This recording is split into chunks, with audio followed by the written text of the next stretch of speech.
Assalamualaikum warahmatullahi wabarakatuh. Kepada santri kelas 5 IPA Darul Mutakan, kita bertemu kembali dalam keadaan situasi dan kondisi yang sedikit berbeda, di mana kita belajar dengan menggunakan daring istilahnya ya.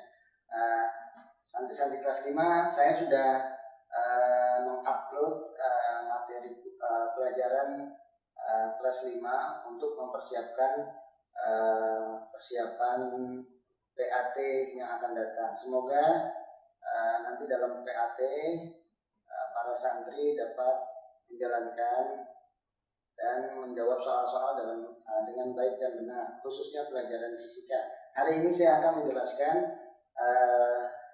materi pelajaran fisika untuk mempersiapkan PAT yang akan datang. Untuk kelas 5, materi fisika ini hanya dua bab materi yang akan diujikan nanti, yaitu pertama adalah suhu dan kalor, yang kedua adalah teori kinetik gas. Yang pertama, suhu dan kalor ini kita akan membahas masalah konversi suhu, ya, di mana konversi suhu itu ada Celsius, Reaumur, Fahrenheit, Kelvin. Nanti konversi suhunya itu ada dari Celsius ke Reaumur, atau sebaliknya dari Reaumur ke Celsius, Celsius ke Fahrenheit, Fahrenheit ke Celsius, atau Reaumur Fahrenheit, Fahrenheit ke Reaumur, kemudian dari Celsius ke Kelvin, atau dari Kelvin ke Celsius. Ya. Kamu bisa, para santri bisa lihat nanti dari materi pelajaran yang sudah saya upload di Google Classroom. Ya. Nah, kemudian materi selanjutnya adalah mengenai kalor, ya. Kalor itu diberi lambang Q. Q itu sama dengan mc delta T, ya. Nah, atau rumus segitiganya adalah Q mc delta T. Nah, di mana M, kalau untuk mencari M berarti Q dibagi C kali delta T. Untuk mencari C berarti Q kali dibagi M kali delta T. Untuk mencari delta T berarti Q dibagi M kali C, ya. Nah, nanti dari sini ada turunannya. Di sini nanti ada azas Black, ya, azas Black, di mana adalah Q lepas sama dengan Q terima. Ya. Nah, kalor yang dilepas oleh suatu zat sama dengan kalor yang diterima oleh zat yang lainnya. Nah, ini azas Black. Ini turunan dari Q ini, ya. Nanti kamu bisa pelajari, ya. Nah, kemudian pemuaian, ya. Pemuaian ini ada 3. Pertama, muai panjang, muai luas, dan muai volume, ya. Volume. Nah, ini juga perlu dipelajari nanti, ya. Muai panjang, muai luas, dan muai volume. Nah, setelah pemuaian, kemudian ada yang disebut dengan rambatan kalor. Rambatan kalor itu ada 3 jenis. Rambatan secara konduksi, konveksi, dan radiasi. Apa itu konduksi?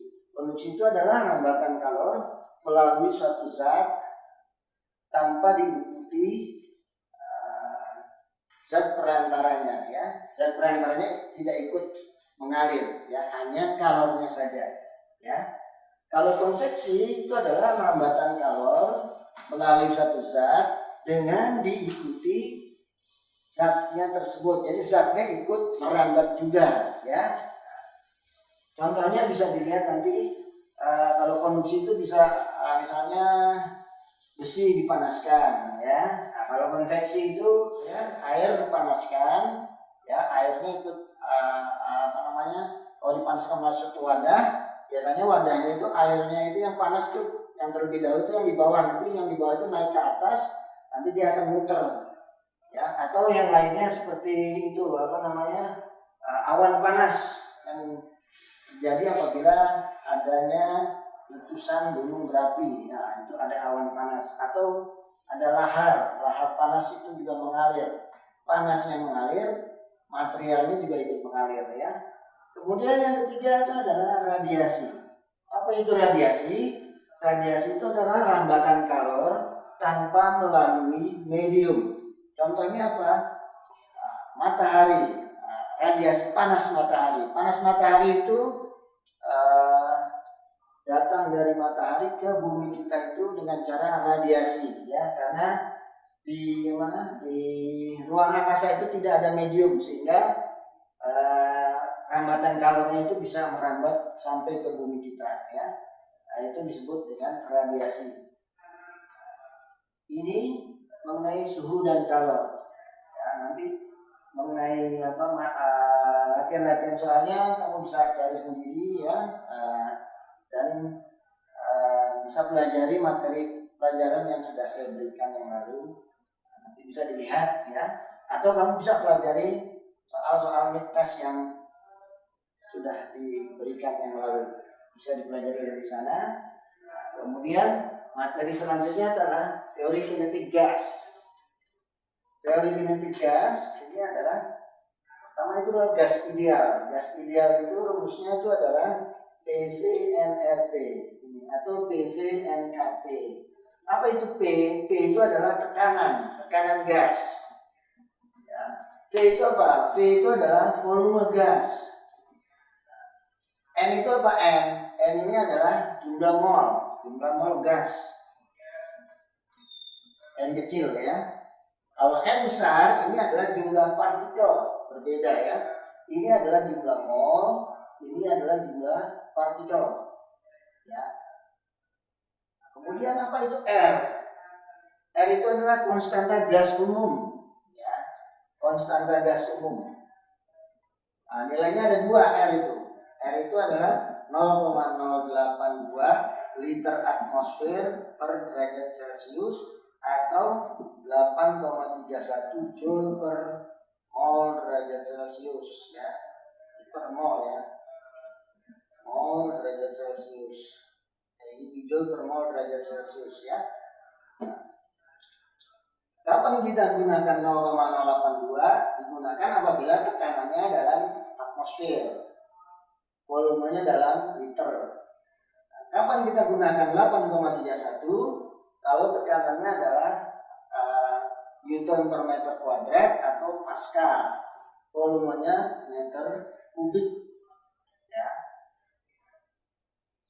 Kemudian T ini adalah suhu mutlak. Suhu mutlak itu dia mempunyai satuan Kelvin, ya. Suhu mutlak itu Kelvin. Apa itu K? K itu adalah konstanta Boltzmann, ya. Konstanta Boltzmann. Nah, dari rumus ini kita bisa membuat suatu bagan di mana untuk mengkonversi dari massa ke mol, dari mol ke jumlah partikel, atau dari mol ke volume, ya. Kalau dari massa ke mol, untuk berubah dari massa ke mol, berarti kita harus membagi massa dengan AR atau MR. AR itu apa? AR itu massa atom relatif, ya. MR itu apa? MR itu adalah massa molekul relatif, ya. Nah, dari mol kita bisa ke jumlah partikel atau ke volume. Kalau ke jumlah partikel berarti dari mol ke jumlah partikel kita harus mengalihkan dengan bilangan Avogadro. Dikalikan 6,02 kali 10 pangkat 23. Kalau sebaliknya berarti kita bagi 6,02 kali 10 pangkat 23. Ya, itu dari mol ke jumlah partikel. Kemudian dari mol ke volume bagaimana? Kalau dari mol ke volume, kalau kondisi STP, apa itu STP? STP adalah standar temperature and pressure, ya. Biasanya standar temperature and pressure ini adalah 0 derajat Celcius 1 atm. Ya, itu namanya STP. Nah, dari mol ke volume berarti kita harus mengalihkan dengan 22,4 liter. Ya, kalikan berapa ini? Ini terlalu kecil mungkinnya. 22,4 liter, ya, kalikannya. Selain STP juga ada yang disebut dengan RTP. Apa itu RTP? RTP itu adalah room temperature and pressure.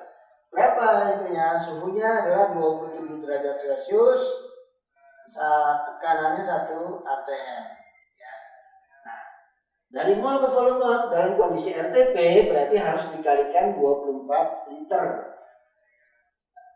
Bagaimana kalau sebaliknya? Kalau sebaliknya berarti kita harus membagi. Kalau STP dibagi dengan 22,4 liter, kalau RTP dibagi 24 liter.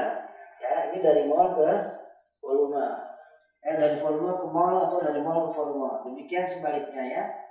Nah, ini untuk konversi dari massa ke mol, partikel dan volume ya. Kemudian dari gas ideal kita dapat turunannya, dapat turunan dari gas ideal itu. Ada yang disebut dengan hukum Boyle. Hukum Boyle itu di mana suhunya dalam kondisi tetap ya.